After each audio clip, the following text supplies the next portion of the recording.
Hi. Welcome to the June Roundup. So, June sucked. June was not a good month for me. At all. So, in the month of June, I had, I have a sibling who had a tragedy, a couple of tragedies. I caught COVID. I'm gonna cough through this whole video. There were just a lot of really bad things that happened in the month of June. As you can hear in my voice, I still am not quite right from COVID. I'm about 12 days out now from the day that I tested positive for COVID. I had symptoms that morning. I didn't really have symptoms before that I could differentiate from my normal spring allergies, but I had symptoms that morning. Tested when I got home that afternoon, only because I was planning to test anyway. I had been in Chicago for 3 days for a conference, so I tested before I left for Chicago, like we all were supposed to. About half an hour before I left, like right before I left, I took a test, and it was completely negative. I was fine the whole weekend. I wore an N95 the whole weekend. Got home Sunday and tested positive when I got home. Luckily, we had the forethought to, we have a bathroom that you can get to before you enter the main part of the house. So it's like right off the entryway. So my spouse had put a towel and my shampoo and everything, and a COVID test in that bathroom for me so that I could clean up from the airplane and test and make sure that I was safe before I actually entered the house. And I'm really glad that we had the forethought to do that, because that meant that I never actually exposed my high-risk spouse to COVID, which is just, that was the ultimate goal. We knew that going to this conference was a risk, and we still don't know that the conference is where I got it because of the incubation rate of COVID. Who knows? I could have gotten it. I took the dog to the vet the day before I left for Chicago. I could have gotten it there. I could have gotten it anywhere, because nobody's wearing masks anymore except for like 12 of us.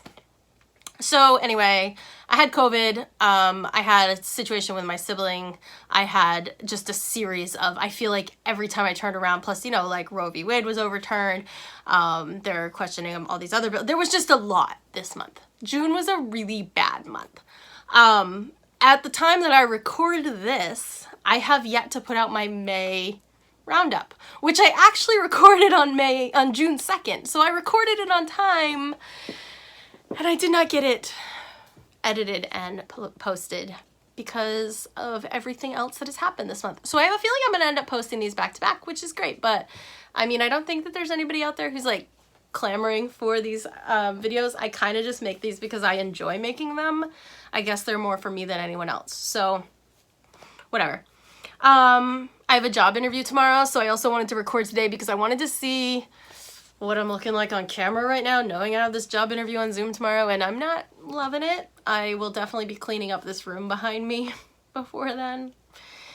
It's been a month, man. It has been a month. So I'm going to talk about knitting and books. Mostly I want to talk about 2 patterns that I finished this month. In particular, one that I really loved, one that I loved the end result, but I really hated the construction of it, and I'll get to that.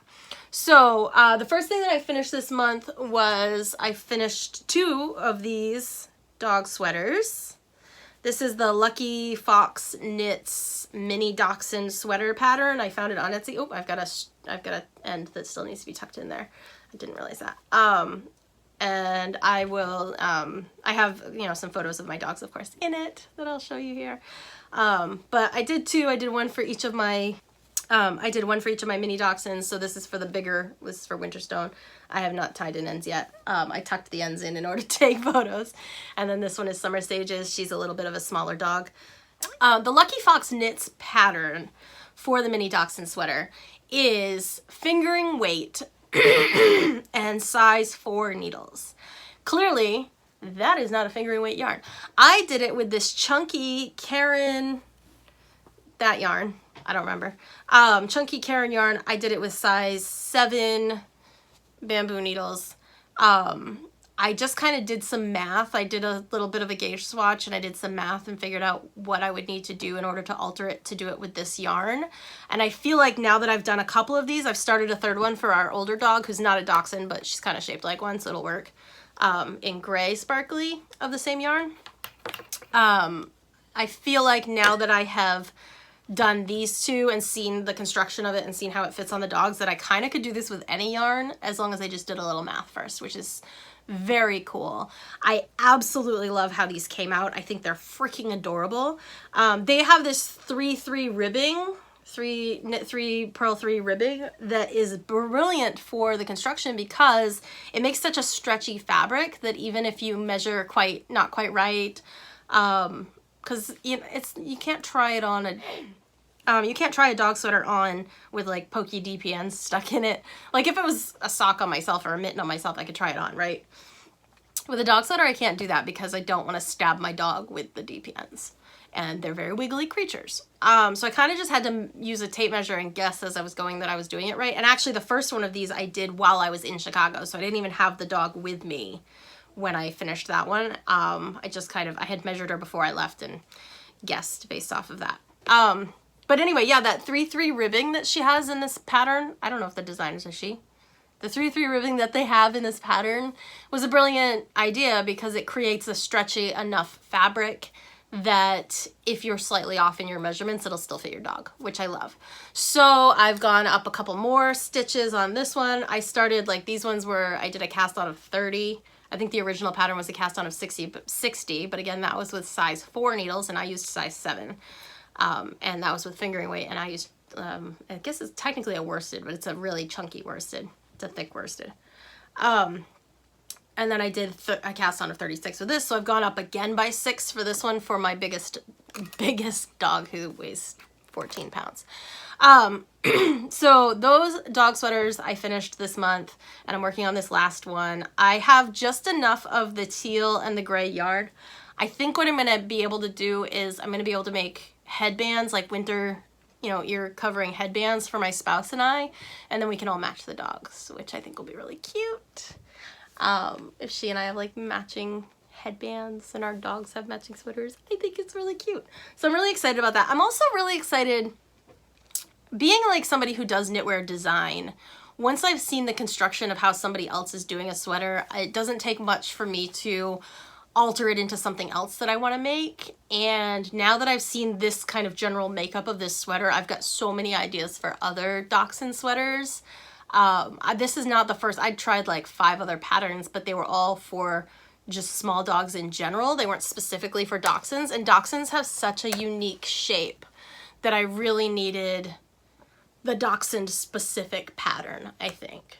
So now that I've done this dachshund specific pattern, I think I have a lot of dog sweaters in my future, and I'm really excited about how those are all going to come out. So I finished those 2 sweaters, and like I said, I'm working on a third one. The other thing that I finished this month was the Jasmine. Okay, so the other thing that I finished this month was the Jasmine headscarf from the French Girl Knits book, and I showed the book last time. I've since returned it to the library. I am in love with the way that this headscarf looks. I absolutely love it. I wore it most of the morning this morning. I kind of have been just doing like this thing, tucking it back. I think it's adorable. I did it with an acrylic yarn. It's not very warm, so I kind of can wear it in any season, which I like. I haven't done it with like my hair up. I feel like hats are just better on me with my hair down. But I really love how this came out. But let's talk about the construction of this, okay? So I know maybe it's just me. There are certain things I always look for in a pattern. I want my patterns to be a beautiful end result, but I want them to be enjoyable to knit. This was not. This was not enjoyable to knit. And this was not enjoyable to knit because the construction is really pointlessly complicated. Like, the end result of this pattern is you have these little bits on the end, these ties. It moves out into this leaf pattern and then back in for the other tie, right? So rather than like starting on one end or the other and then increasing and then decreasing, no. They started this pattern here with a provisional cast on. You knit half the lace part up, break your yarn, start it second here with a second provisional cast on, do the other half. Then take your provisional cast ons off. So you have to like take your center stitches here, which have to remain open. You have to put those onto like stitch holders or string or spare yarn or something. Then you go back to that provisional cast on, do the tie. Go back to this provisional cast on, do the tie. Then you go back to that center part. So now you've got like two pieces, right? And you have to join them down the center here with a Kitchener stitch after testing to make sure that your size is right. I do not understand why this pattern had to be that complicated. I just don't get it. You could have started with a cast on of 3, increased, done this little bloop, bloop, increased more, done it all the way down, decreased here. I realize that like your leaves would have been facing, like if you look real closely, okay, your leaves are all facing the same direction this way and they all lead up to the top. I get that that was a thing. When you're wearing it, you can't tell. Nobody is ever gonna look at your headscarf and go, oh look, all the leaves go the same direction. Like you cannot tell. When I realized about halfway through what exactly was happening with the pattern, I almost stopped and undid it and started over and just like made up my own continuous, because there's like 8 ends to tie in at the end for no reason. There's a Kitchener stitch, which I can't stand. I will avoid the Kitchener stitch as much as possible. And if something can be done all in one piece, the integrity of the piece is better, right? Like you don't have to worry about things unraveling. You don't have to worry about anything coming loose. It's a stronger fabric. The integrity of it is just better if you never have to break your yarn through the process of making the item. So, although I will wear this a lot, and I'm very glad to have made it, I will never make it again. I will not make anything else from that book. So I think in the last video I said something about how I was going to pick up the book because I love all the patterns. They really are beautiful. But if they are all as complicated as this one was, I don't want that. I will probably use the images as inspiration for maybe designs I do just for myself, because obviously I would never take somebody else's, like I'm not going to take this and redo the pattern and sell it. I wouldn't do that. This is somebody else's design and I'll leave it as it is. I just really wish that the design was not so pointlessly complicated. I think for a whole lot of people, knitting is a mental health thing. Knitting is meditative. Knitting is something that you want to be able to just relax into. And this project does not allow you to do that ever. Like there is never a moment in this project, maybe doing the ties at the end, those got a little bit meditative because you're doing the same 2 rows over and over like 14 times or something like that. So those were all right, like the little ties at the end, but really overall, no. This pattern was not fun to knit. If you really like super complicated patterns that, and Kitchener stitch, yeah, maybe this is your thing. Not my thing. It just was not my thing. So, I still think it's beautiful. Absolutely beautiful. The photos in that book are gorgeous. Anyway, those are my finished items this month. And they're all green items. I am still working on my yoga socks, but I'm actually almost done with those. I worked on those a lot when I was on the airplane to and from Chicago. So I've made a lot of progress on those. Actually, I will show you this one. They're almost to the same point now.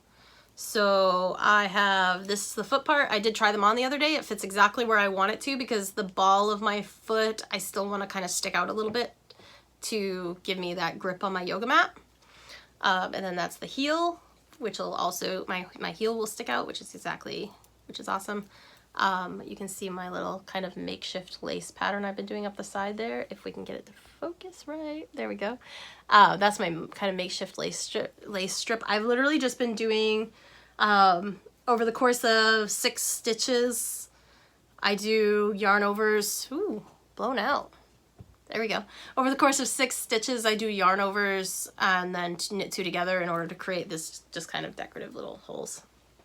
So those are almost done. I'll probably have those done by the end of the 4th of July, because we're gonna, I think, barbecue somewhere at my mother-in-law's house. So,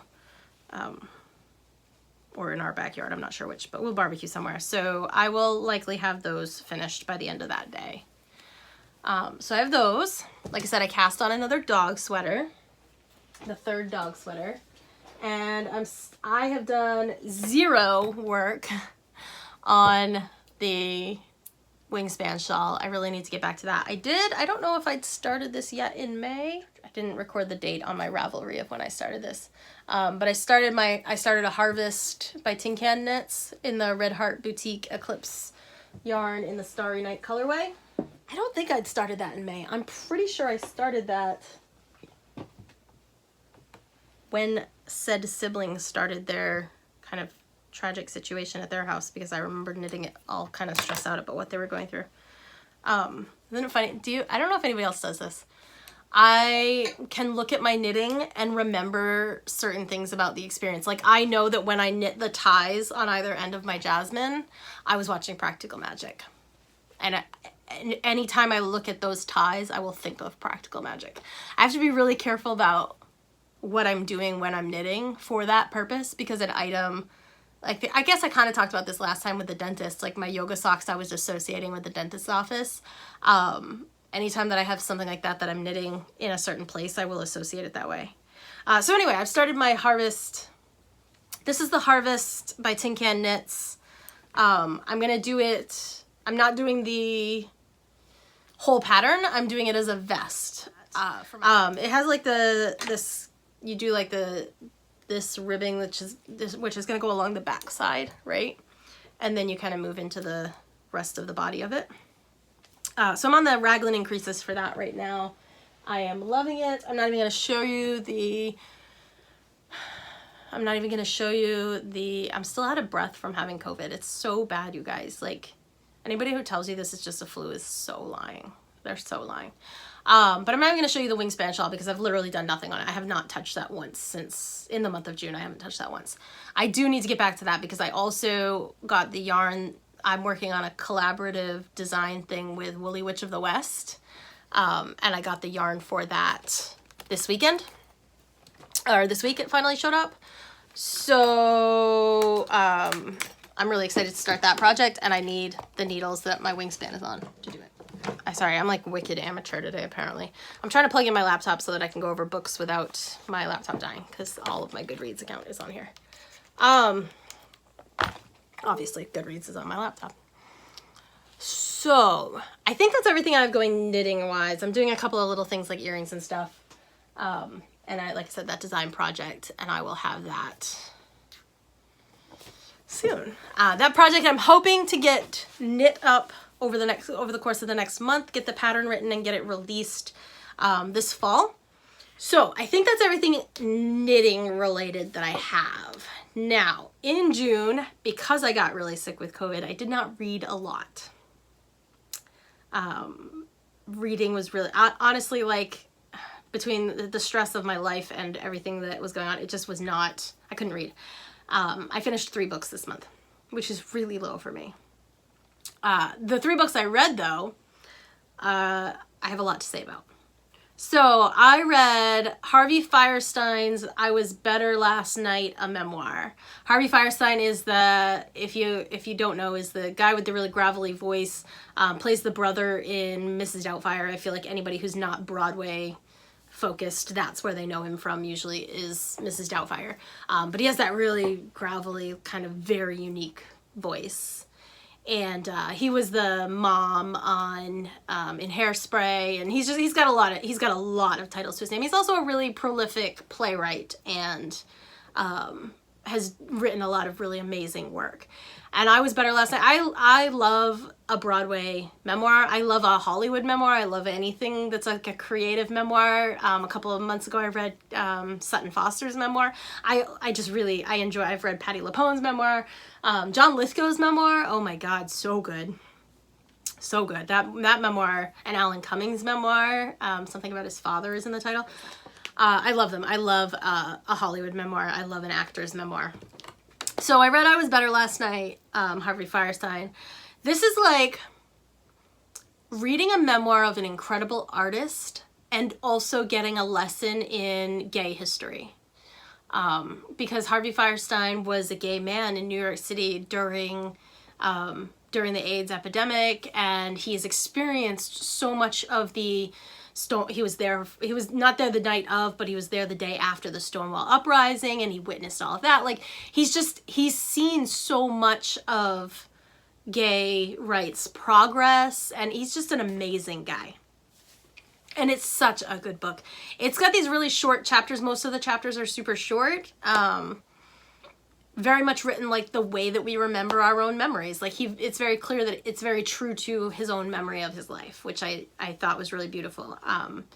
Kind of like, oh, I remember. I kept saying afterward, like, if you've ever wondered what it would be like to sit down with Harvey Fierstein and have like an evening of coffee and talk. I'm going to say coffee because he's a recovering alcoholic, and I believe he's sober now. But if you ever sat down with if you ever wondered what it would be like to sit down with Harvey Fierstein and just talk, that's what this book is like. I read it on paper and the audiobook. I switched to the audiobook solely because I had to return the book to the library because it had it checked out too long. And rather than check it out a second time, I just got the audiobook on Libro FM. And I was not disappointed because he read the audiobook, so listening to him tell his own stories in his own voice for the second half of the book, like the first half I'd read on paper and the second half I did the audiobook, it was beautiful, and I'll probably go back and listen to the whole thing again at some point because it really is, it's just a beautiful memoir. It's a very frank and honest and open memoir about a very not always easy life, and I loved it. It was beautiful. I finally finished To Walk a Pagan Path, Pagan's Practical Spirituality for Every Day by Alaric Albertson. It was all right. I'm not going to say, like, this is a game changer. It's very, like, a very pagan, no, I don't want to say 101. It's not a pagan 101 thing. It's just a very basic kind of framework for how to be pagan in your everyday life, which I've talked about before is really important to me. Incorporating my spirituality into my everyday life is really important to me. So I read that. That was all right. And then the other book I read was The Knitting Circle by Anne Hood. I finished that on the plane, actually, to Chicago. I did that as an audiobook. I don't know how to approach this. So I talked last month about The Shop on Blossom Street and Knit One, Kill Two. And this was a very similar, the knitting. I'm kind of making my way through the knit lit genre, I suppose. The Knitting Circle was very good. It's very good. I would like to go back and check the publication dates of all these various knit lit books because I feel like they're all following exactly the same formula. And had I read this one first, probably would have loved it. Like if I'd read it before I read the Friday Night Knitting Club, before I read Shop on Blossom Street, before I read Knit One Kill One, Knit One Kill Two, I mean, before I read any of those, if this had been the first one I read, I think I would have absolutely loved it. However, there is this formula happening with these books that is quite annoying, exhausting. I don't know the word. In that you have a group of women. One of them is battling cancer. One of them is battling infertility or recently had a miscarriage or recently lost a child to an unexpected death. One of them is really young and probably mixed up in drugs or gang related stuff or is a former foster kid. Somehow she's like a Hard Knocks kind of life kind of situation. and then there's probably a romance somewhere in there. That's the formula. Like, every time you've got a group of women going to a knitting circle or a knitting club or a knitting shop regularly, all experiencing those things every time. And I feel like as a woman, as an intersectional feminist, as a lesbian, I can't help but think that there's a story missing here. There's a side of womanhood that we're missing. I did enjoy, like I said, I think I said this before, Knit 1, Kill 2 had a male character who's a spinner, a yarn spinner, which was great. The Knitting Circle, if I remember correctly, also had a male character. However, my COVID brain is not letting me remember that, and I finished it 2 weeks ago, so now I'm questioning that. But it did feel, there was some uniqueness to the Knitting Circle, but it was similar enough that I keep on mixing up characters from the Shop on Blossom Street and the Knitting Circle in my head. And I keep on, like, there's this crossover happening in my brain because they are so very similar, the two books. The Knitting Circle just had a little bit more depth, a little more literary depth, a little bit more to say about society, a little bit more to say about, like, some deeper themes were going on in the Knitting Circle. But yet again, just like in, I don't want to give away too many spoilers. This might be the point where if you don't want spoilers, you want to stop watching this. But just like in the Shop on Blossom Street, we've got this weird situation where somebody tries to give somebody else a baby. And, like, it's just,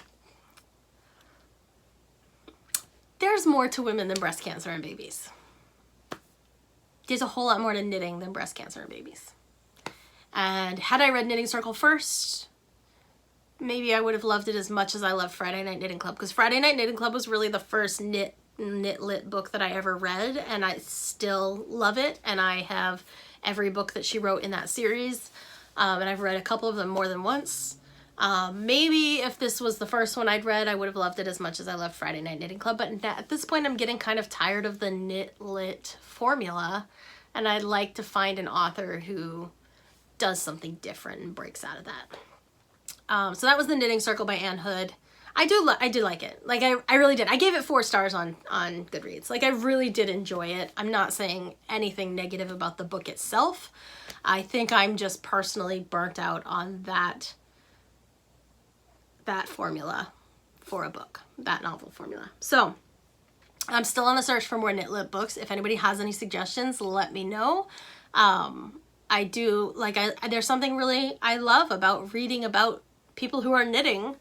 I just want to find a new formula for it, and I'm hoping somebody has written something, or maybe I need to write something. I don't know. So those are what I've been reading, or those are what I finished, the 3 books that I finished reading in June. I'm still working on Braiding Sweetgrass, which I'll talk about when I finish it. Loving it. I'm absolutely loving it.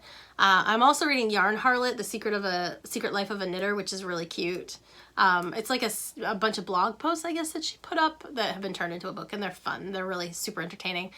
We went camping a couple of weeks ago, and I read it laying on the beach, and it was great. And then I started Stanley Tucci's memoir, Taste, My Life Through Food. I started that memoir literally 24 hours before I lost my sense of taste from COVID. So then I didn't want to read it for a while, but my sense of taste is coming back already, which is really awesome. So I'm back into it now. I read a little bit more this morning. It's really fun. It's very entertaining. It's very, like, I don't know, I think about food a lot, so I like reading Stanley Tucci, also thinking about food. So those are my books. Media-wise, last night I watched the first couple of episodes of the new season of Only Murders in the Building. I love it. I love Selena Gomez. I love the knitting needle situation that's happening on that show, so highly suggest that. Honestly, that's the only thing I've watched recently. I started watching a cartoon. I'll talk about it when I finish it, because I'm still not sure how I feel about it, although I'm kind of liking it. And now I've forgotten the name of it, but I started watching a cartoon on Netflix, Dead something, and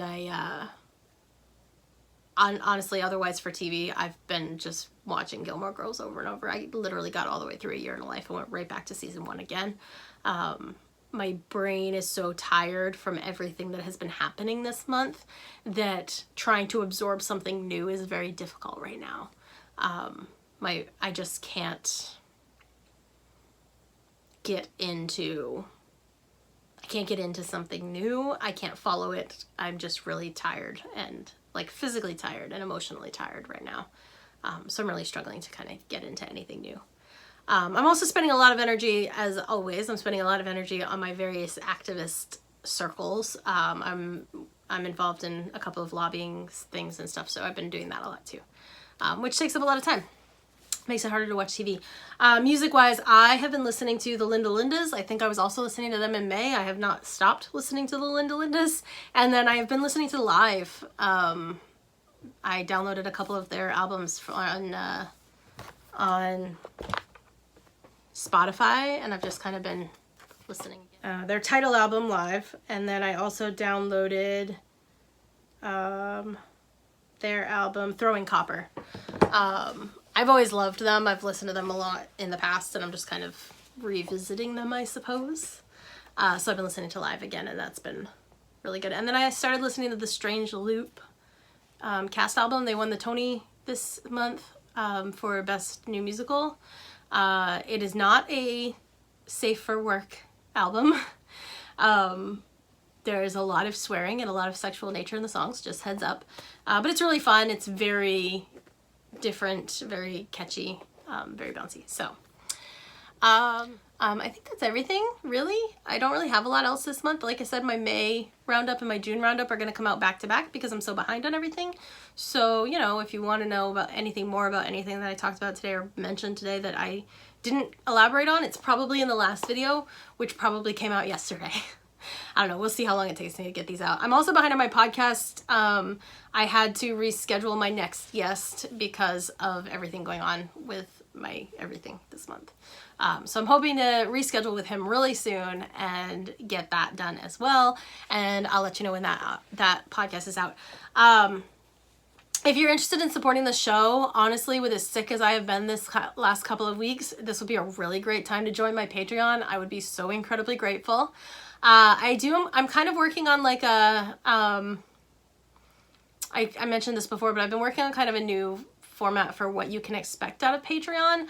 I don't like the idea of leaving anybody out. I don't necessarily want to like become a wealthy person off my Patreon. That's never been my goal. I just really enjoy making these videos, and I really enjoy the conversations that I have with people on the podcast, and I just want to be able to afford to keep doing that. So it's less about like everybody joining to get something out of it, and more about like, if you enjoy these videos as much as I enjoy making them, maybe throw a little bit my way toward my web hosting and stuff. So yeah, that's about it. You can find the link to all that, and of course the website is stitchandwitch.com. Tell me what you've been knitting, tell me what you've been doing, tell me what is making you mad. I don't know, tell me everything. I want to know. And I think that's it. Have a great day. Go make something fun.